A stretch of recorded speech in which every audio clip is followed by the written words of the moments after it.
10,000 pound दो, बरतानिया का सेटलमेंट स्टेटस हासिल कर लो। 10,000 पाउंड दें और यूके में सेटलमेंट ले लें। ये मैं नहीं कह रहा बल्कि एक यूट्यूबर साहिब फरमा रहे हैं, और दिलचस्प बात यह है कि उन्हें हज़ारों लोग देख रहे हैं। इससे भी ज़्यादा हैरान कुन बात यह है कि जो शख्स ये दावे कर रहा है वो ख़ुद ब्रिटेन में मौजूद नहीं, जबकि उसकी वीडियोस देखने वालों की बड़ी तादाद यूके में रहती है। इसके बावजूद लोग ऐसी मालूमात पर यकीन कर रहे हैं जो हक़ाइक़ से मुताबिकत नहीं रखती। बुनियादी तौर पर उन्होंने असाइलम सीकर से मुतल्लिक मुजावजा 10,000 पाउंड वाली पॉलिसी पर वीडियो बनाई, लेकिन अगर वो पूरी हकीकत बताते तो शायद वीडियो इतनी नहीं चलती। इसलिए इब्तिदा ही एक सनसनीखेज जुमले से की गई, 10,000 पाउंड दें और यूके में सेटलमेंट ले लें। अब आते हैं असल खबर की तरफ। क्या वाकई यूके में असाइलम सीकर्स को सेटलमेंट हासिल करने के लिए 10,000 पाउंड देने होंगे?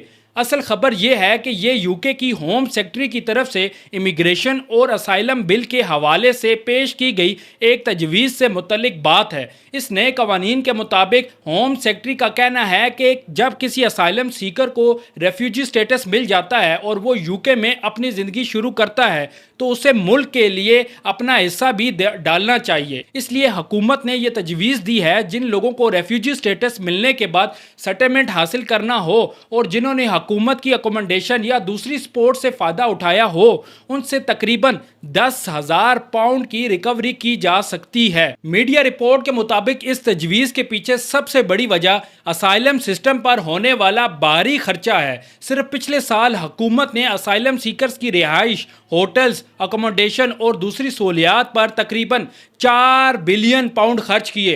हुकूमत का मौक़िफ़ है कि इस सिस्टम पर आने वाली कॉस्ट का कुछ हिस्सा उन लोगों से रिकवर किया जाना चाहिए जो बाद में यूके में परमानेंटली सेटल होते हैं। लेकिन यहाँ एक बहुत अहम बात समझना ज़रूरी है। इस वक्त ये फाइनल लॉ नहीं बल्कि एक प्रपोजल या बिल का हिस्सा है। इस पर पार्लियामेंट्री प्रोसेस मुकम्मल होना बाकी है और इसमें तब्दीलियाँ भी आ सकती हैं। इसलिए ये कह देना कि अब हर शख्स को सेटलमेंट के लिए 10,000 पाउंड देना ही पड़ेगा, दुरुस्त बात नहीं है। अब सवाल ये पैदा होता है कि अगर ये कानून पास होता है तो किस पर अप्लाई होगा? क्या ये तमाम असाइलम सीकर्स पर लागू होगा या सिर्फ उन लोगों पर जो इस कानून के बाद असाइलम अप्लाई करेंगे? और अगर किसी ने हुकूमत की अकोमोडेशन या फाइनेंशियल सपोर्ट ली ही नहीं तो क्या उसे ये अमाउंट देनी ही होगी? इस तमाम सवालात के अभी तक वाज़ेह जवाब सामने नहीं आए। इमिग्रेशन एक्सपर्ट्स का कहना है कि ज़्यादा इम्कान इसी बात का है जिस शख्स ने गवर्नमेंट सपोर्ट या अकोमोडेशन यूज़ ही नहीं की उसके केस को मुख्तलिफ तरीके से देखा जा सकता है। मिसाल के तौर पर अगर कोई स्टूडेंट लीगल वीज़े पर यूके में था, बाद में उसने असाइलम अप्लाई किया, उसके पास काम करने का लीगल राइट था और उसने अपने तमाम खर्च खुद उठाए, गवर्नमेंट की रिहाइश या फाइनेंशियल सपोर्ट इस्तेमाल नहीं की, तो मुमकिन है कि उस पर यह रिकवरी उसी तरह अप्लाई ना हो जैसे गवर्नमेंट सपोर्ट लेने वालों पर की जाए। लेकिन इस बात की फाइनल वजाहत अभी आना बाकी है। इसी तरह रिकवरी का तरीका भी अभी फाइनल नहीं हुआ। मीडिया रिपोर्ट्स के मुताबिक मुमकिन है कि इसके लिए इनकम का कोई क्राइटेरिया रखा जाए, यानी जिसकी इनकम एक हद से ज्यादा हो उससे रिकवरी की जाए, और अगर रिकवरी होती भी है तो ये जरूरी नहीं कि पूरे 10,000 पाउंड एक ही मरतबा जमा करवाए जाए। इसे इंस्टॉलमेंट की शक्ल में भी अदा करने का मॉडल ज़ेर गौर बताया जा रहा है। हालांकि इस हवाले से अभी फाइनल कानूनी तफसीलात सामने नहीं आई हैं, इसलिए सोशल मीडिया पर चलने वाली हर सेंसेशनल हेडलाइन को फौरन सच ना मान लीजिए।